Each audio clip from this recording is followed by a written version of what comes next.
Oh man. Okay.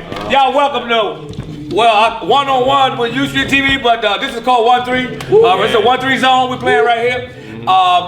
Welcome guys. Tone, it's a pleasure to finally sit down with you. And this guy been chasing him down to get an interview. My mentor that I just mentioned. And chop and chop, man. Chop and chop. Hey man, it's a pleasure having you guys. I'm telling you, right here, these three individuals means a lot to the culture here. I'm gonna start with you, Roddy. As an MC who picked up the camera because nobody was telling our story on U Street in terms of the culture and the movement. You've been an inspiration to me, clearly. And with the conversations we've had, bro. Just speak to me a little bit about Humble Monarchs. You guys y'all putting them out. I mean, quality music. You got the merch. You do film. You're a one-stop shop. Please talk to me about how building this and some of the things that it takes as a creative. I mean, it takes a circle.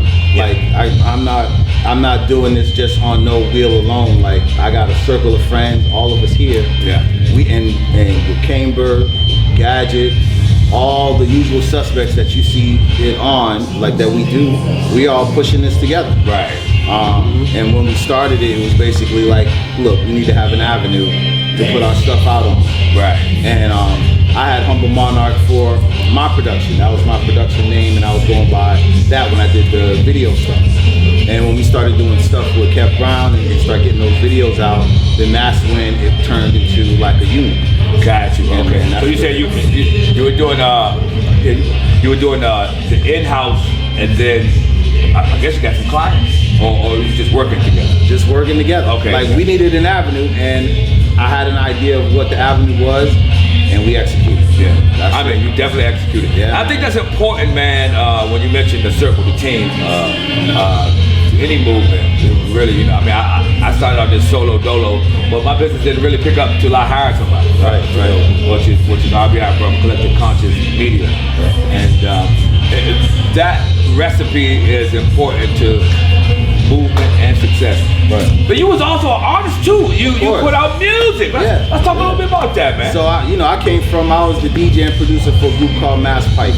From Springfield, Massachusetts. I'm from Springfield, Massachusetts. Dope. I'm proud of it. Yes. We came out back in '95. Our first single was with Seven Heads Entertainment. Asheru. With Asheru, Blue Black.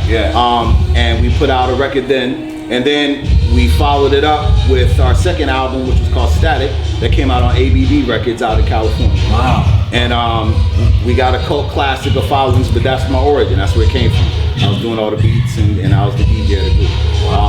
Hanif Jamil and Tablik are the two MCs. Those are actually my cousins. Wow, family business. Yes, it was. Oh, okay. Yeah. So you had an early nucleus of this thing. Oh yeah. We've been doing this for a long time. Just like DJ Cookie. It hit me because she said she got her turntables and her equipment at 12 years old. I got my turntables and my mixer at 12 years old. Wow. That's why she's great. That's awesome. Man. Yeah, we've been doing it for a long time. Yeah, man, that working. So you making the beats, you film, everything else. What's next for Humble Monarch? What do you all have a roster or Yeah, right now it's myself, Camber, Cy Young, Sean Bourne, Let the Dirt Save Men, and then we have projects that are coming out. Black Earth, which is a combination of Camber and Harvey Knotts. Nice. They're on their second album that we just released. Beautiful. Nino Green, which is Camber and Sean Bourne. Classic. They're working on their second one, their first album, Nino Green. We put that out. I can't forget Grab Lover. Grab Lover was one of the founding members and agreed with me to put out his only instrumental album he has ever had, Sounds of Mount Vernon.